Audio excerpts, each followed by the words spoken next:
В последние годы генетики сделали ряд открытий, касающихся происхождения современных народов. Ученые обнаружили у современных башкир высокую концентрацию генетических маркеров, характерных для ряда народов Западной Европы – англичан, ирландцев, французов. В то же время только на территории Франции и Южного Урала обнаружена пещерная живопись древнего человека. Как связаны между собой эти факты и что нового они дают для понимания этногенеза башкир?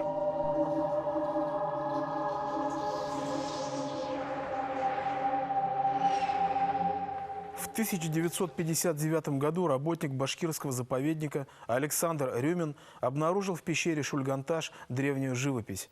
Это открытие стало мировой сенсацией, доказывавшей, что не только в Западной Европе, но и на Южном Урале существовала древнейшая культура. Находка Рюмина поставила перед учеными множество вопросов, касающихся этно- и культурогенеза человечества. До открытия наскальной живописи Шульганташ искусство древнего человека эпохи Палеолита было известно в основном по рисункам Пиренейско-Кантабрийского региона, то есть на юге Франции и севере Испании. Палеолит – древнекаменный век. Первый исторический период каменного века с начала использования каменных орудий древними людьми около 2,5 миллионов лет назад до появления у человека земледелия, приблизительно в 10 тысячелетий до нашей эры. Сложилось представление, что только там, в Западной Европе, и существовала древнейшая культура. Недаром пещера Альтамира в Испании, открытая в 1879 году, слывет Сикстинской капеллой каменного века. Другой не менее известной пещерой является Ласка, обнаруженная в 1940 году на юге Франции. Одному из исследователей принадлежит такое цветистое ее определение. Если Альтамира – столица пещерной живописи, то Ласка – ее Версаль. Открытие в 1959 году пещерной живописи Шульганташа разрушило привычную картину культуры генеза и развития человеческой цивилизации. Оказалось, что на двух концах Европы в кромешном мраке веков почти одновременно вспыхнули два очага человеческого интеллекта. И вот открытие Рюмина, конечно, было сенсационным, потому что никто не предполагал, что рисунки могут быть открыты так далеко от франко-испанского центра, где, собственно, и сосредоточено основное количество подобных памятников. Для перепроверки находок Рюмина в Башкортостан была отправлена экспедиция Отто Бадера. Отто Николаевич Бадер, советский археолог, в 1960 году исследовал пещеру Шульганташ и доказал, что ее живопись относится к позднему палеолиту. И с этого момента, 60-го года, началось изучение, научное изучение и рисунков, и самой пещеры. Вот. И в ходе, так сказать, этого изучения были выявлены около полусотни изображений и пятен, которые позволили Отто Николаевичу Бадеру обосновать присутствие на Урале самостоятельного, как он считал тогда, но связанного с западноевропейским центром палеолитической живописи. Следующим этапом в изучении пещеры Шульганташ стали исследования ленинградского археолога Вячеслава Щелинского, который сделал упор не на изучение рисунков, а на исследование грунта пещеры. И он обнаружил там внутри пещеры стоянку. Вот, благодаря этому открытию мы получили возможность продатировать рисунки, поскольку, так сказать, по углю из очагов, которые были там обнаружены, вот, мы получили даты. Значит, 14, 15, 16, сейчас вот более точные даты, 17-18 тысяч лет. Одной из самых последних и громких мировых сенсаций стало открытие в 1994 году новых наскальных рисунков в безымянной пещере, получившей название Шаве по имени ее первооткрывателя.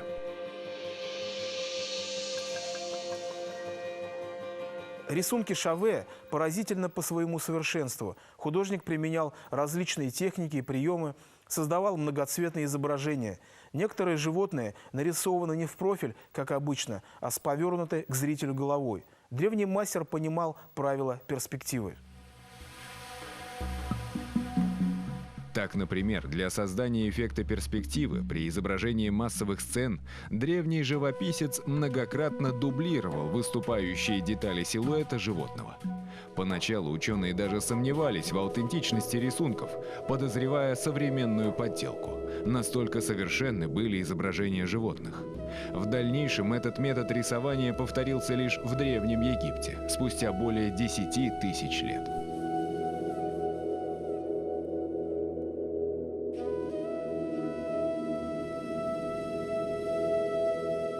Как объяснить одновременный всплеск интеллектуальности и пробуждение творческой мысли человека в разных частях Европы, на Крайнем Западе, то есть во Франции и Испании, и на Крайнем Востоке, то есть на Южном Урале? Вот один из важнейших вопросов, который ставят перед учеными находки в названных пещерах. Поверить в то, что пещерная живопись в названных уголках мира возникла спонтанно и независимо друг от друга, очень трудно. Людей тогда было не так много. Популяции, заселившие Европу, насчитывали всего лишь несколько сот тысяч человек. И по одним, данным это произошло где-то 30-40 тысяч лет назад, а по другим данным 20-30 тысяч лет назад. Ну, примерно 30 тысяч лет назад люди появились в Европе, и в том числе и, в общем-то, и в Волго-Уральском регионе. Учитывая редкую населенность Земли, а также большую подвижность древних кочевников, двигавшихся вслед за стадами диких животных, напрашивается вывод, что авторы рисунков Шульганташа и Альтамира, скорее всего, были связаны генетически. Вопрос только в том, откуда шло движение изобразительной культуры – с Южного Урала в Пиренейский регион или наоборот. Во Франции, конечно, есть более древние святилища. Вот самое древнее святилище имеет возраст около 30 тысяч лет. Вот. И уже мы сталкиваемся с необъяснимым феноменом просто высокого уровня, уже эстетически высокого уровня изображений. Вот. То есть это какой-то совершенно еще необъяснимый феномен, который отрицает, так сказать, эволюцию внутри, так сказать, изобразительной культуры. И, очевидно, оттуда эта традиция изображения в пещерах была перенесена сюда, на Урал. Вот. Здесь мы должны говорить, конечно, о том, что это население, которое пришло сюда, оно, несомненно, смешалось с местным населением. Таким образом, авторами палеолитической живописи Альтамира и Шульганташа была одна и та же группа первобытных людей, двигавшаяся с запада на восток и несшая с собой навыки древнего искусства. По мнению некоторых генетиков, древнее население Европы было носителем гаплогруппы R1b. Гаплогруппа – совокупность схожих генотипов. Британские генетики Брайан Сайкс и Стивен Оппенгеймер утверждают, что гаплогруппа R1b, Y-хромосом, передающаяся по мужской линии, происходит от палеолитического до индоевропейского населения Западной Европы. Гаплогруппа R1b возникла 20 тысяч лет назад в Западной Азии и затем стала распространяться по территории Европы. Согласно ряду публикаций, от 70 до 90% жителей Англии, Шотландии, Ирландии и Северной Франции являются носителями этого генотипа. Каково было удивление генетиков, когда выяснилось, что столь же значительная концентрация этой гаплогруппы обнаружена и у башкир. У разных групп башкирского населения частота гаплогруппы R1b, Y-хромосом различная. У одних групп ее частота очень высокая, у других низкая. Но даже усредненные цифры красноречиво говорят о западноевропейских генах значительной части современных башкир. Следовательно, генетика подтверждает мнение археологов о связи палеолитических культур Южного Урала и Франции. Наиболее высокая частота гаплогруппы R1b от 81 до 84% встречается у башкир Пермской области и Баймакского района. Самая низкая частота – 0,7% у башкир Абзелиловского района. Это является еще одним подтверждением многокомпонентности башкирского народа. По данным Y-хромосомы, все-таки исследования генофонда популяции башкир подтверждают ранее существующие гипотезы происхождения башкир. То есть существует три гипотезы. Это финно-угорское происхождение, тюркское и как бы промежуточное. И в принципе, получается, все, значит, археологи, антропологи, которые предложили вот эти гипотезы, они все правы. Как видно на графике частоты гаплогрупп Y-хромосом, самый большой столбец отражает распространение западноевропейской гаплогруппы R1b. По усредненным данным, она присутствует у 35% башкир. Высокая частота данной отцовской линии в популяциях Южного Урала является неожиданной находкой, поскольку данная гаплогруппа не характерна ни для одной из смежных с ней территорий – Центральной Азии, Восточной Европы и Сибири, пишется в одном из исследований по генетике. У соседних популяций, вот, которые рядом с нами, да, это популяции Центральной Азии, Сибири, значит, данная гаплогруппа встречается с очень низкой частотой, там 2, 6, 8, по-моему, 13% самая высокая. А у нас в двух, значит, популяциях, по-моему, пермские башкиры и баймакские башкиры, у них обнаружена высокая частота. Второй по частоте проявления составляющей генофонда башкир является гаплогруппа R1a. Гаплогруппа R1a распространена среди популяции индоевропейских народов. Наиболее высокая частота от 50 до 70% отмечена у славян, русских, украинцев, поляков, белорусов, чехов, а также у индоиранцев, таджиков, пуштунов, белуджей, пенджабцев. Умеренная частота отмечена у татар 33% и башкир 26%. Гаплогруппа R1a возникла 15 тысяч лет назад в Азии. Ее появление на Южном Урале связывается с миграцией древних ариев, оставивших после себя такие археологические памятники, как Синташта, Аркаим и другие объекты так называемой «страны городов». По древности и времени появления в Европе она уступает гаплогруппе R1b. R1A1 и ее подветви, значит, которые в основном в мире обнаружены практически везде, за исключением Юго-Восточной Азии, встречаются также с высокой частотой, примерно 27%, и у башкир. Наконец, третьей гаплогруппой является НТАТ, так называемый ген Чингисхана, встречающийся у 19% башкир. Вопреки своему названию, он связан не с приходом в Восточную Европу монголов, а с гораздо древними миграциями из Сибири, в первую очередь с угорскими народами.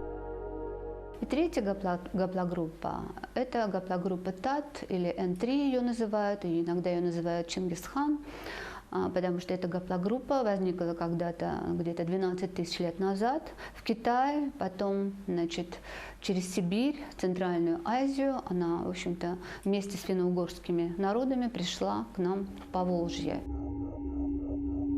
Все три линии наследования очень древние, возникшие 15-20 тысяч лет назад. Гаплогруппа R1b относится к древнему доиндоевропейскому палеолитическому населению Евразии. R1a относится к предкам современных индоевропейских народов. НТАТ – к древним уграм Сибири. Это то, что касается Y-хромосомы, то есть мужской линии современных башкир. Однако генетика обладает инструментарием и по изучению митохондриальной ДНК, передающейся только по женской линии. И здесь этногенез башкирского народа выглядит несколько иначе. Главный вывод, вытекающий из сравнительного анализа, мужская линия несет гораздо больше европейских генов, чем женская. Например, если посмотреть митохондриальную ДНК у тех же башкир, то у башкир 60% европейского компонента, а 40% азиатского. Что касается Y-хромосомы, то у башкир только 15% азиатского компонента, а остальные, в общем-то, считаются это европейские. Подобная диспропорция означает, что территория Южного Урала издревле подвергалась нашествию мужских коллективов, европеоидных охотников, воинов-завоевателей, которые, вступая в браки с местными женщинами, оставляли свой след в генофонде автохтонного населения. Мы все сильно различаемся. В принципе, если даже мы посмотрим по фенотипу, то этногеографическая группа башкир значит, сильно различается, и это видно, в общем-то, антропология. Недаром вот Кузеев выделял 5 типов антропологических типов башкир, и по фенотипу видны различия, также и по генетике. Но вернемся к исследованию пещерной живописи. Что откроет нам искусство древнего человека для понимания этногенеза башкир? И как оно коррелируется с данными генетики? Рисунки, найденные в Шульганташе, не единственные в своем роде на Южном Урале. Изображения были обнаружены в Игнатьевской, а также Мурадымовской пещерах, расположенных в разных частях Башкортостана. Причем в последней они датируются временем 8000-летней давности. Это спустя почти 10 тысяч лет назад после появления рисунков в пещере Шульганташ. То есть 10 тысяч лет традиция почитания пещер и, так сказать, рисования внутри этих древних святилищ. На Урале, так сказать, вот, древнее население, оно никуда не исчезало.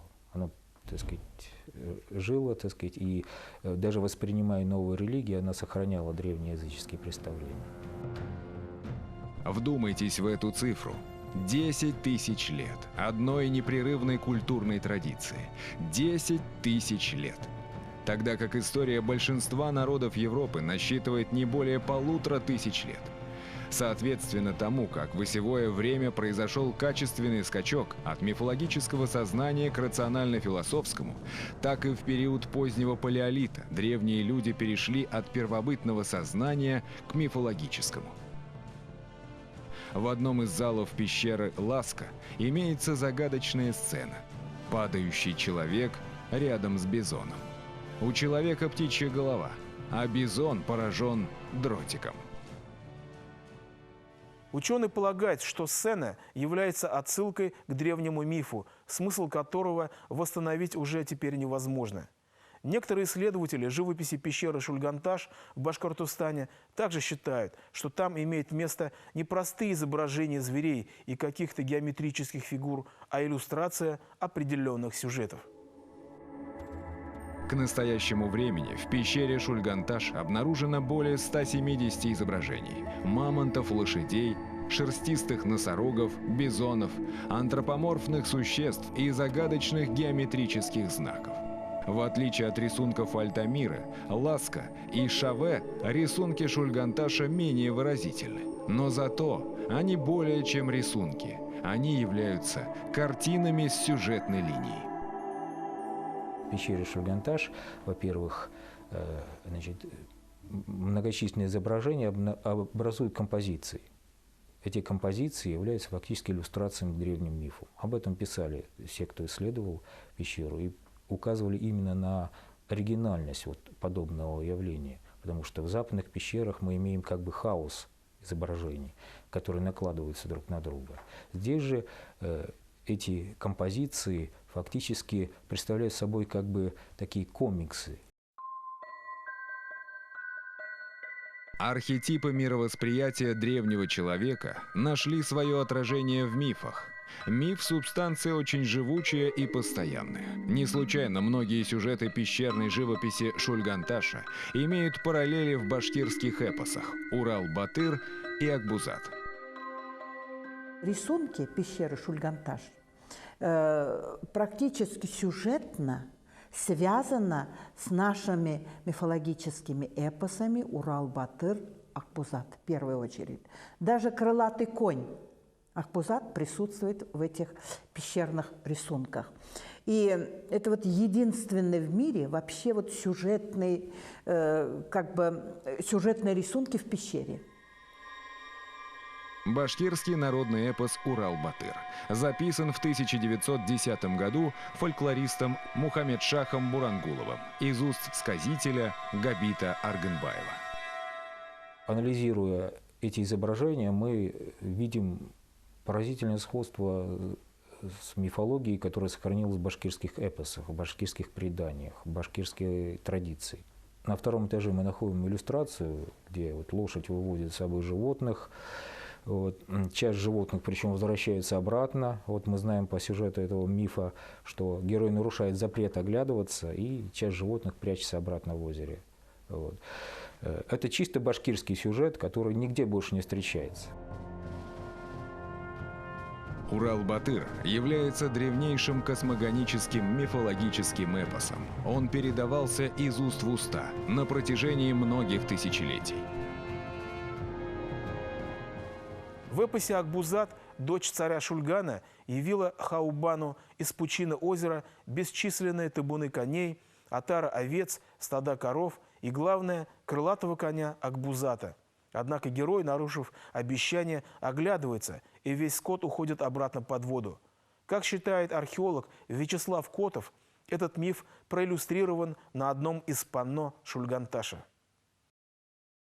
И сцена борьбы человека с мамонтом, вот, большим мамонтом, под ним изображен маленький мамонт, а наверху, как бы покровительствует поединку, лошадь. Два мамонта уже выходят, вот один поднимается как бы вверх, а один мамонт повернулся обратно. В западноевропейских пещерах как раз вот это вот противопоставление хороших, добрых животных и плохих присутствует, отражает какую-то мифологическую символику, которая в древних мифах присутствует. Это божество верхнего мира, светлого мира, и божество нижнего мира, хозяин нижнего мира. А здесь у нас просто это видно даже из самих сцен. Это даже не предположение, не догадки, а это просто иллюстрация. Пещера Шульганташ и эпос Урал-Батыр представляют собой единый комплекс духовной и материальной культуры. А потому оба эти объекта в равной степени являются памятниками мировой цивилизации. Эта перекличка мифологии, обрядов, а главное, это сохранение этой преемственности почитания пещеры, которая отразилась в том, что почти все эпосы связаны так или иначе с пещерой Шульганташ. И с озером Шульган. Все это делает это явление, в общем-то, достаточно уникальным. То есть пещера и озеро Шульган были фактически центром мифологической картины башкирского народа глубокой древности. Таких мотивов и таких древних эпосов не у каждого народа есть. И то, что мы сумели сохранить, это, на мой взгляд, заслуживает того, чтобы сейчас именно цикл, как я говорю, цикл Кубаиров, эпос Кубаиров Урал-Батыр, чтобы продвинуть, как шедевр ЮНЕСКО. Таким образом, данные мифологии говорят о духовной преемственности современных башкир с создателями живописи пещеры Шульганташ. Данные генетики связывают титульный этнос Башкортостана с палеолитическими культурами франко-пиренейского региона и Южного Урала.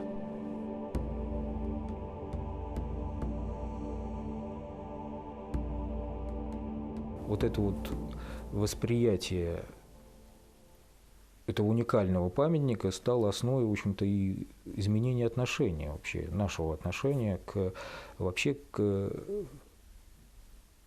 истории, собственно, башкирского народа. Раз такая духовная традиция почти в неизменном виде транслировалась в течение более чем 10 тысяч лет, соответственно, мы должны, попытаться понять это явление и найти способы, как бы его, объяснить. Этногенез любого народа является сложным и длительным процессом.